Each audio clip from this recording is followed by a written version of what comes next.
Hi, everybody. My name is Sue. I hope you're all well. I am here today to talk about something that has become a real part of my life.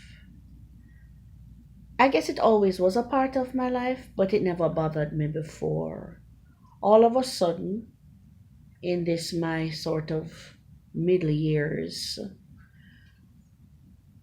firmly placed in my middle years, it has become quite distinct and profound. And I think it has become quite strong and intense in other people's lives as well, both men and women. Um, I'm not an anti ager or a pro ager. I'm kind of outside of that box. I sort of um, I'm in a box of what I would like to call ageless or timeless.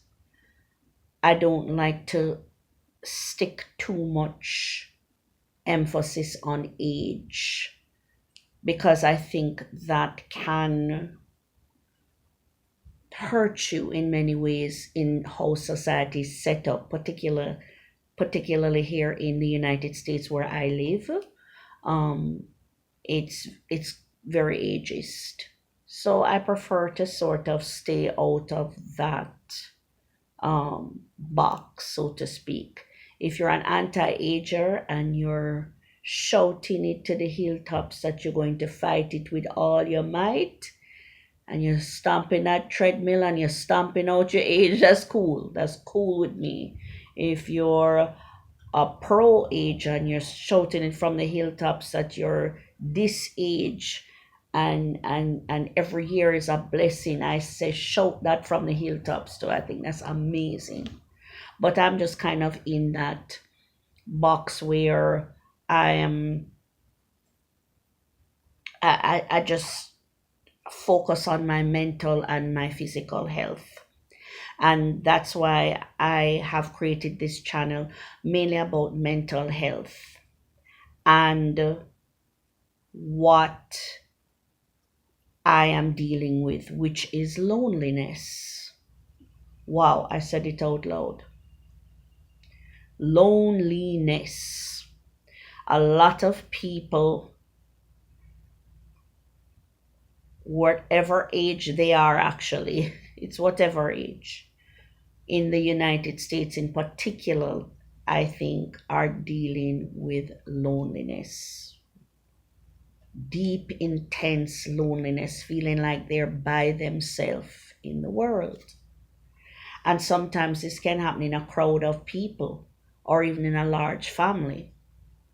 But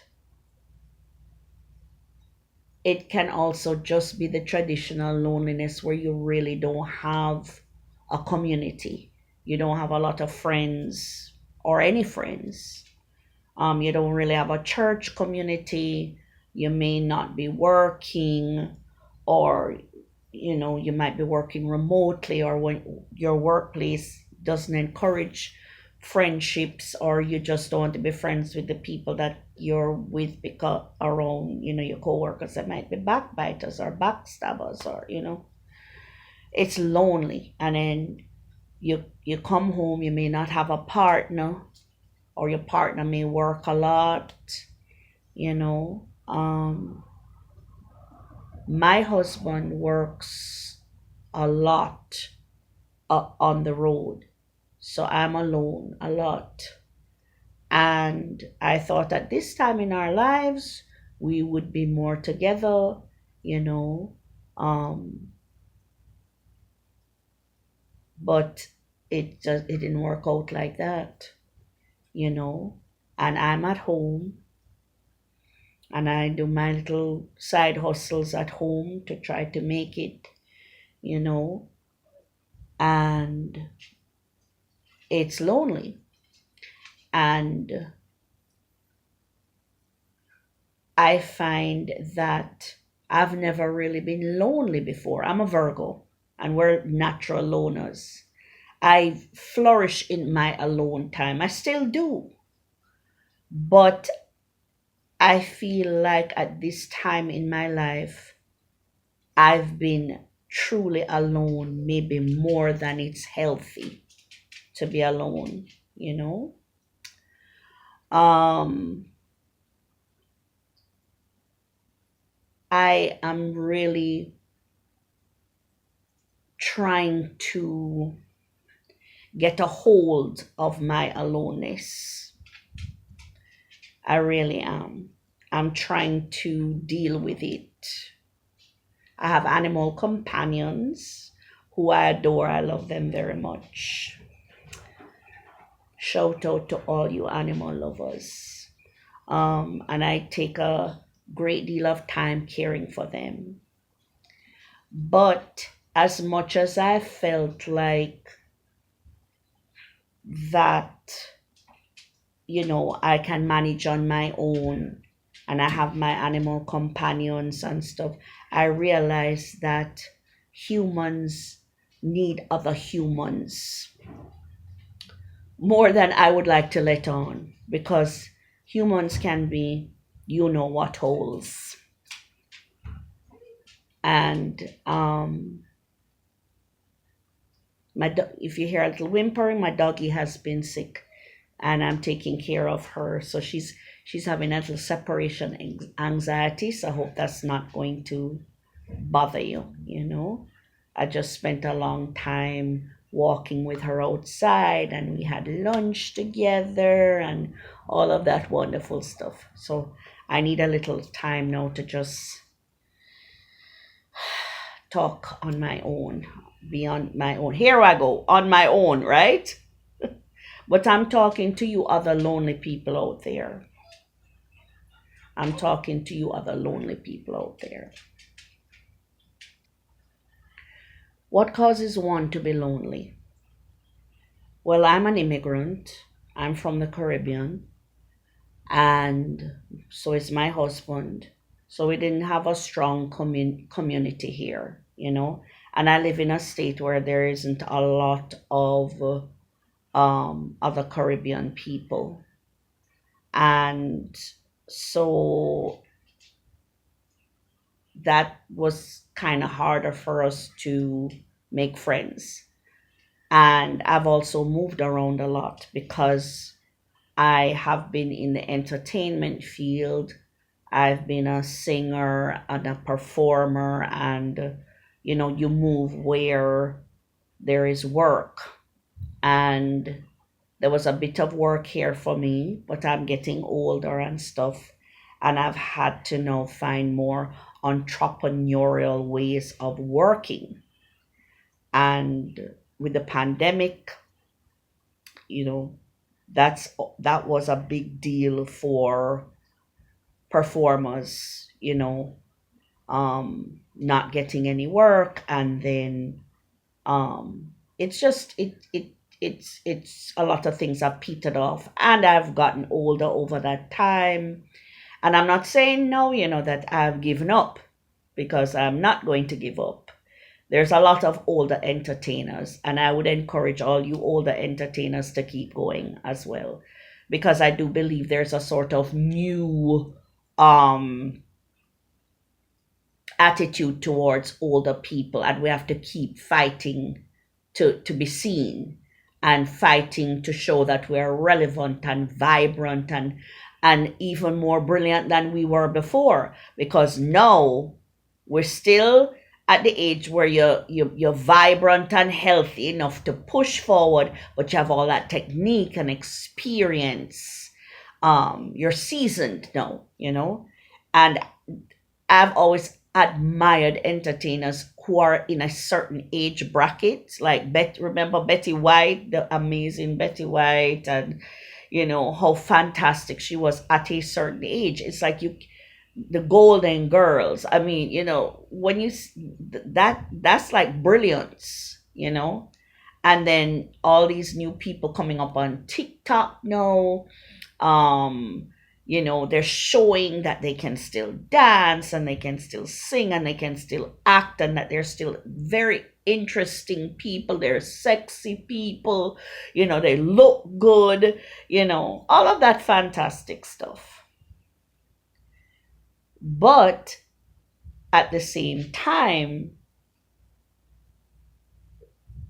as you get older too, that can bring on loneliness because society has still not reached to that point where everybody sees an older person as interesting or intriguing or worthy, because this society still drums into people's heads, starting from when they're young, that older people are just not where it's at. They're not they're not interesting, you know. Um so, that's another reason why you can be lonely. So as I've said, it's because I don't have it's kind of like I'm not as much attached to the culture, although I've tried, and certainly have made friends and American friends and stuff, but it's still, you know, I've moved around enough to lose friendships, and I have been, you know, not that long. I mean, I shouldn't say that, but I'm still an immigrant.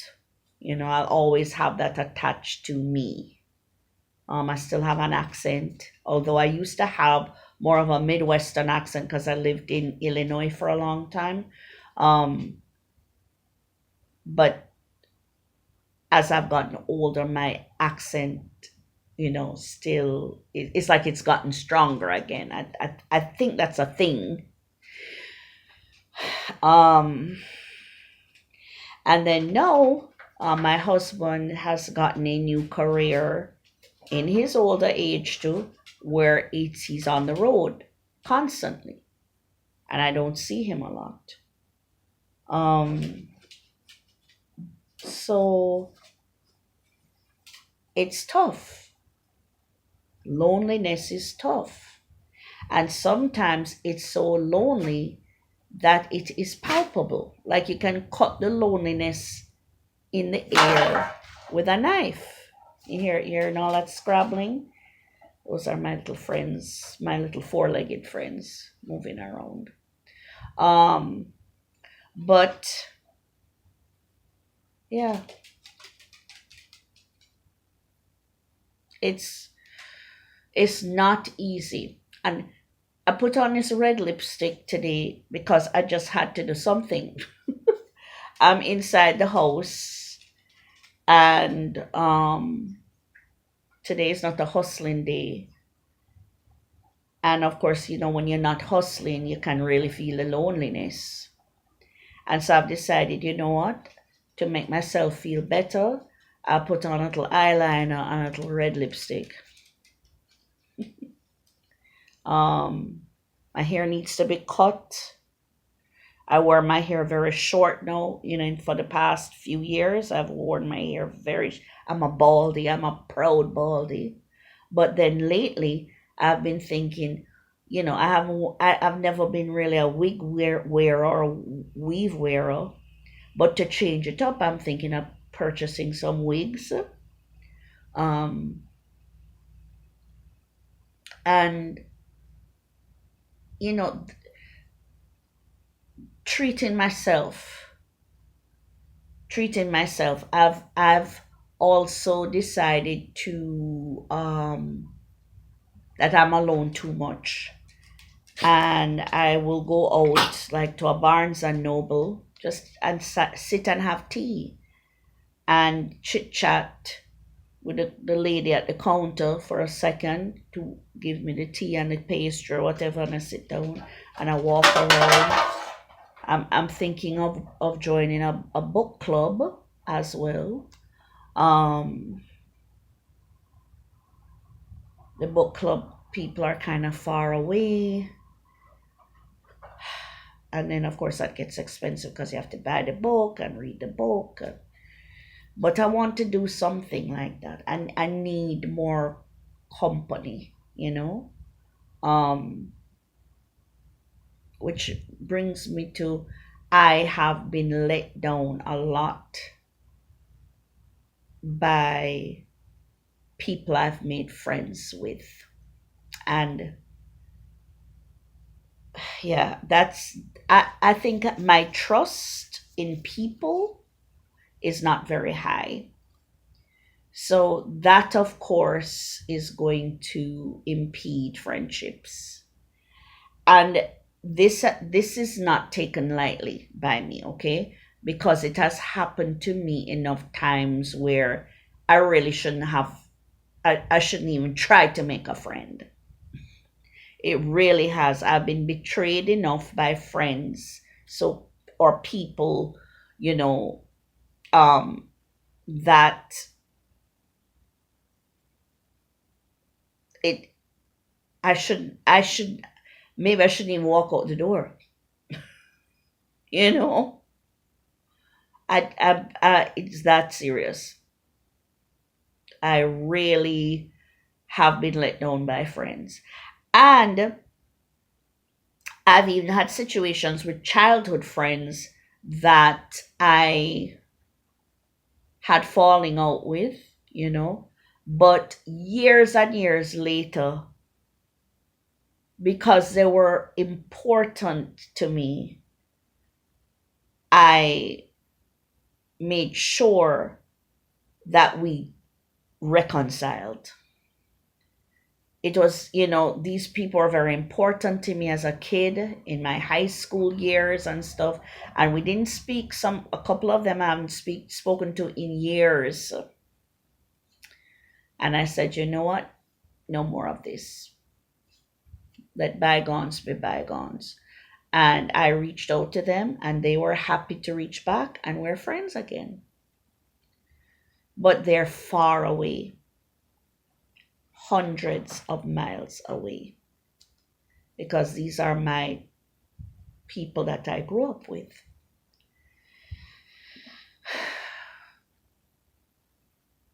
So there's a lot of isolation for me. But tell me if you're lonely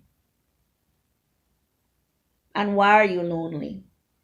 I've shared some of why I'm lonely, the reasons why I'm lonely, and why I am isolated at this point in my life, you know? And that it's not just aloneness anymore because I was quite happy in my aloneness. I was alone, not lonely, you know? I was a loner, not lonely. But now, as I get older, I have become lonely. And it feels lonely. I remember a friend of mine, she had spent many years, she was from Israel. She is from Israel. And she had turned a certain age. And she had decided, after many years of staying in this country and getting her green card and saying that this is where she wanted to live and she preferred living in the United States, she suddenly calls me and tells me she's going back to Israel. And I'm going like, why? And she goes, I'm alone here. I'm alone. I need eye surgery and I have no one to pick me up or stay with me. And we had lived quite, that's another thing. We're kind of like a distance as well. I didn't have a car. She didn't have a car. Um, she needed someone to kind of help her, more than one person to get into a car, that kind of thing. And so I wasn't much use.